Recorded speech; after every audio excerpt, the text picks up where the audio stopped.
Marketing Kitchen TV Q&A Live. All you need to do is go to @MarketingKitchenTV on Twitter, use the hashtag Q&A, and I will answer your questions here. Welcome, marketing chefs. I've got something truly special cooking in our Omni-Channel oven today. Marketing Kitchen TV Q&A Live Chapter 3. Up next in the Marketing Kitchen.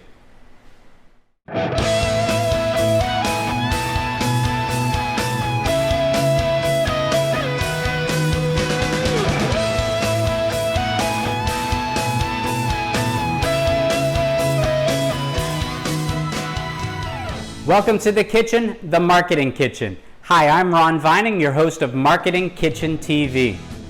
Welcome to @MarketingKitchenTV Q&A Live. All you need to do is go to @MarketingKitchenTV on Twitter, use the hashtag Q&A, and I will answer your questions here. Welcome back to Marketing Kitchen TV Q&A Live. This is Chapter 3 of our Summer 2020 Q&A sessions. Picking up where we left off, we have a question from Sheila. And your question is, with an oversaturated digital landscape and a focus on resilience as a virtue, what are telltale signs you need to reevaluate your platform and message? How can marketers remain agile while still committing to a platform and message? Wow, that is a mouthful. When I say to make use of the 200 characters available on Twitter, I didn't count it out, but I think you nailed it. All right, how do I answer this complex question? Trying to stump me just to start this particular one off, huh? With an oversaturated digital landscape, and that's true.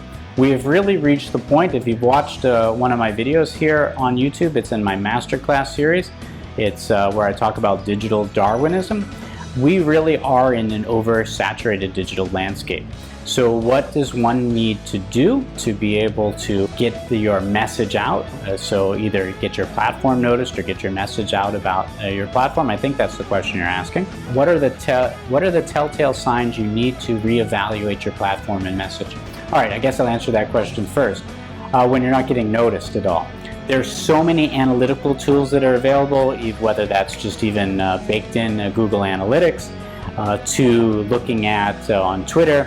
You know, you can click on every single tweet to be able to see your engagement level there. You can obviously look at, without even digging into the analytics, see what type of engagement you're getting. Are you receiving likes? Are you receiving comments? Or is your content being reshared?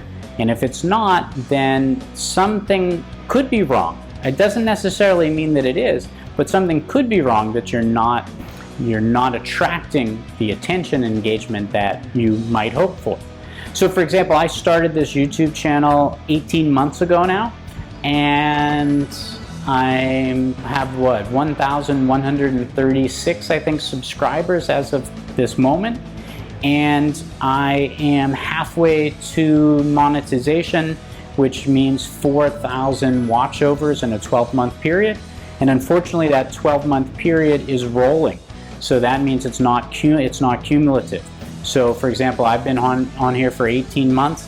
If I had busted my butt in the past 6 months and I had a high level of engagement, that does not count, because it counts starting today and the next, right? So 12 months from this particular period. The past does not matter.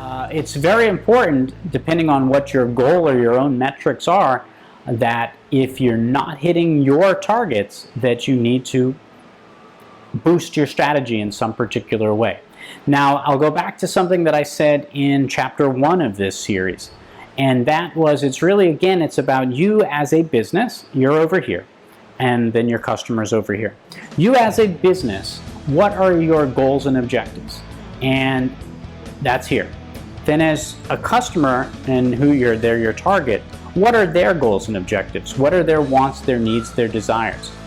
Then how do you convey that to them, typically across a channel? So that channel could be social media, that channel could be out-of-home displays, transit displays, it could be TVCs, It could be flyers left on, go to a parking lot and flyer the parking lot, putting an annoying flyer under somebody's window. It could be the point of sale. I think about Starbucks as one of the best brands for this. You walk into a Starbucks while you're waiting in line at the register, you get to see their full gamut of products right there. But at the point of sale, there's typically some advertisement, something for you to scan, and it's a great way to boost or enhance that particular sale.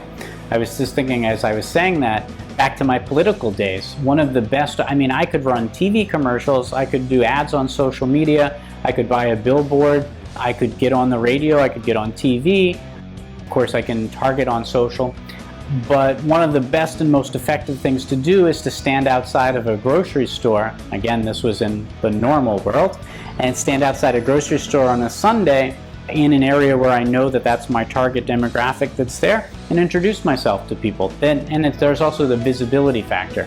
So even if you didn't actually get to meet me, if I were the one running for office, or if you're representing a candidate, you would then be able to at least see and say, oh yeah, I saw him at the post office, or I saw him at the grocery store.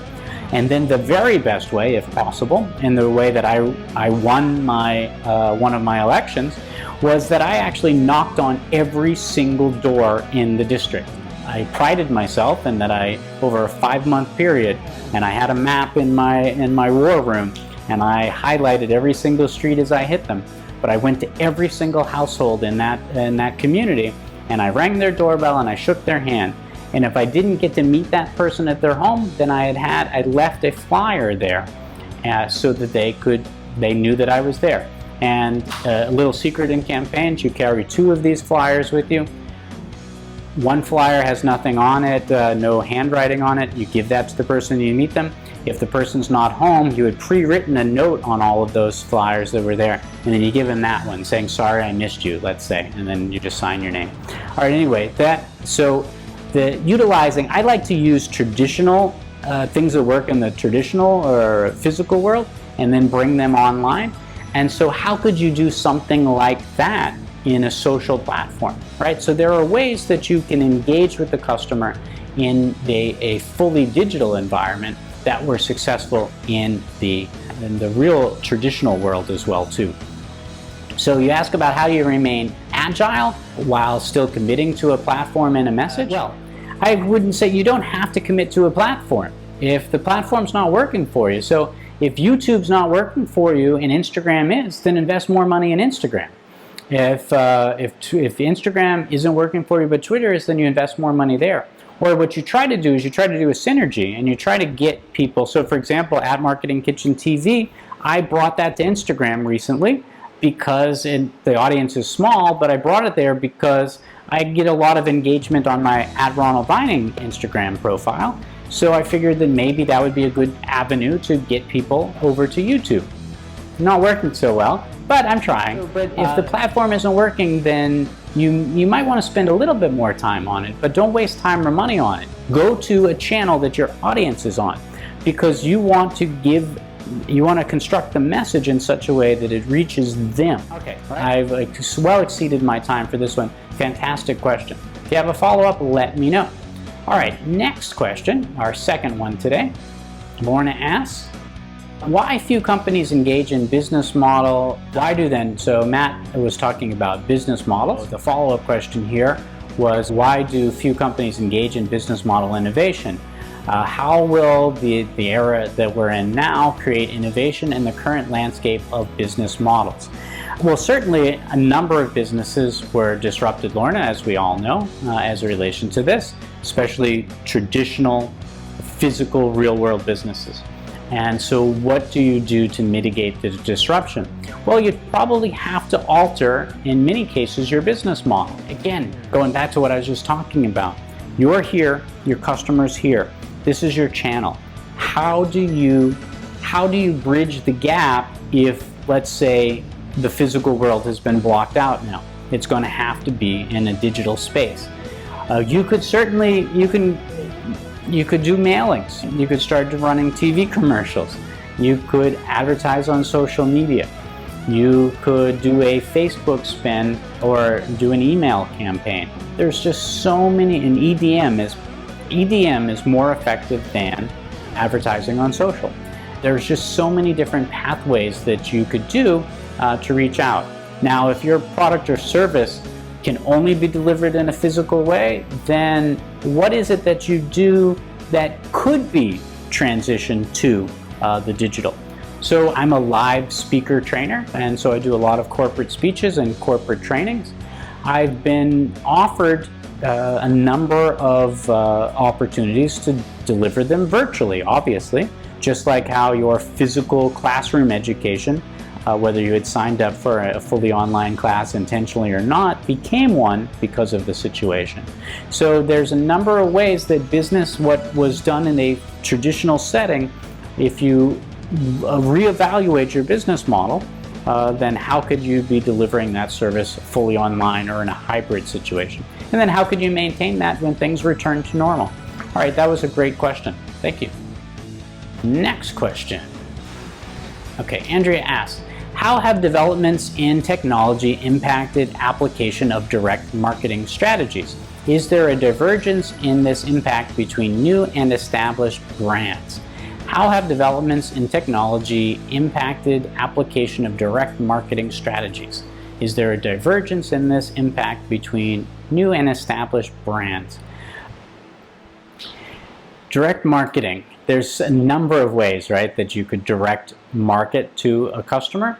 And of course, on social, whether it's using highly targeted advertisements, whether that is on Facebook or LinkedIn or Instagram or Twitter, whether you're utilizing EDM, whether you're mining your CRM, or whether you've hired a company for leads and you're going from anywhere from cold calling, which, oh my gosh, on LinkedIn, I cannot tell you how many pitches we receive on a daily basis.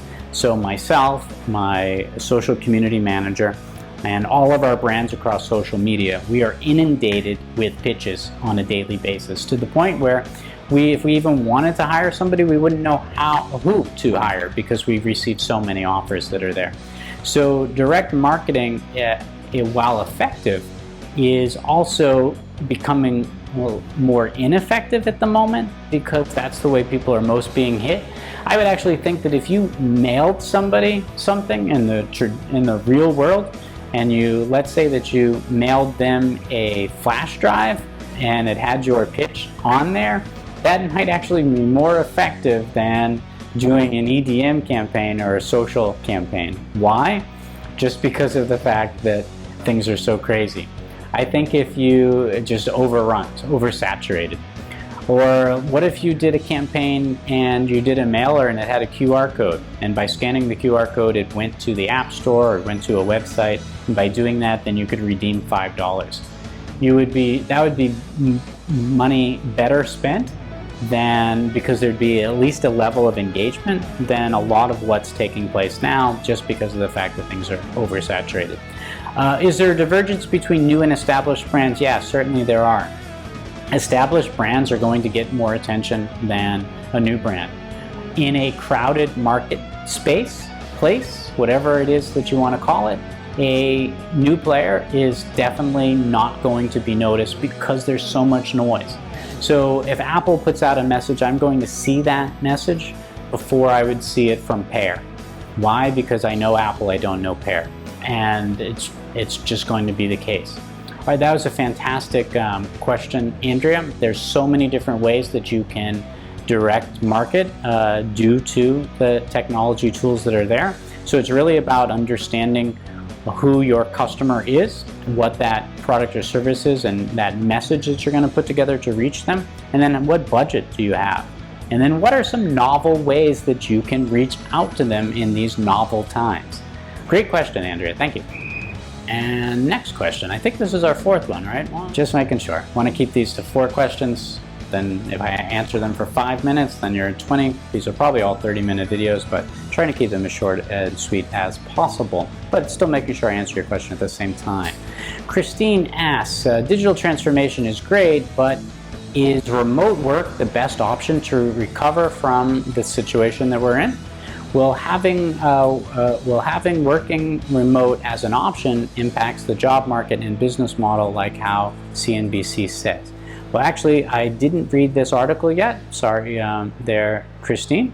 I think I can answer the question without not addressing specifically what CNBC said, addressing your question there. Because I've been reading a number of articles on it and doing some research on this myself. As well as, I've been working virtually for the better part of 11 years for UMass Boston now, even though I used to teach traditionally in the classroom, but I've been 100% virtual for 11 years now, almost going on 12. I have taken my businesses, so I've taken my business model almost fully online, even though some of my products and services are delivered in the real world, but it's a fully virtual business. So I actually rarely see my employees in the physical world because we all work remote, and then we just collaborate as needed, as most people are doing now in the current situation. So will remote work continue? Well, Twitter says that it will. Twitter says that they're going to close down their massive campuses and have everybody work from home from now on. Most tech companies have spent a ton of money developing these great campuses, Google, Amazon, etc. Sorry, I got somebody screaming in the background. I'm not sure how well you can hear it, but I can. Sorry if I look distracted or it's distracting you. It's just some child screaming outside the window. So are they going, and Apple, right? Apple just built the Steve Jobs designed spaceship. So it looks like a giant donut spaceship office, that campus there. Do they want their employees to work from home still, from remote, or do they want them to come into the office? I gotta tell you that, so again, this is my personal experience and also based on research. You are not as productive at home as you are in the office. You are not as creative at home as you are in the office. And again, it depends upon the job, but it's based on collaboration. When you actually are and I know that death by meeting really happens, but if you're able to collaborate with the team face-to-face on a whiteboard and really talk some things through and illustrate things, and it's not even so much what happens in that particular meeting, it's what happens, that interaction when you go to lunch with that person, when you go to the cafeteria or the canteen area in the office and you have a coffee or you have a snack.